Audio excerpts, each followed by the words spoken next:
flip top. Pero mas na-miss kita, Shernan. Kaya lang naman ako nagbalik ng flip top kasi ikaw ang dahilan. I would like to take this opportunity to tell to everybody how much I love you. Kung bibigyan ng title ang ating battle, ito ang Barcelona Part 2. Ikaw ang Daniel Padilla ng buhay ko.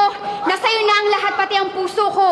Gusto kong makipag-kissing scene sa'yo hanggang sa mamagayang nguso mo. Wala kang katulad.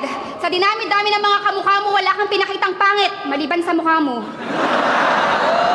At napaka-sweet mo pang tao, hindi na kailangan daan pa sa salita. Mukha lang po talaga siyang beast mode, kaya di sa kanya halata. Pero ang totoo, si Shernan ay napaka-romantic. Mabuting tao at hindi siya plastic. Wala po siyang bisyo. Mukha lang adik. Pero Shernan, may aaminin ako sa'yo.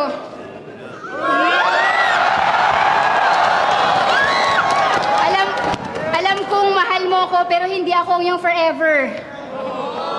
Shernan, may iba na akong mahal. CJ Power. Huwag mong isiping pinagpalit kita dahil nakakatawa. Ako yung babae, pero bakit mas losyang yung mukha mong loko ka? At nakasarili ka pa. Gusto mo ikaw laging nasusunod, di ba? Tignan mo, pati pagbubuntis, inako mo na. At sinungaling ka. Ano yung nababalitaan kung may kasama kang iba? Ipagpapalit mo lang ako kay Hearty the Bompa. Kaya ba galit na galit ka sa akin before? Kasi para kang basketball player na bangko. Hindi ka makascore.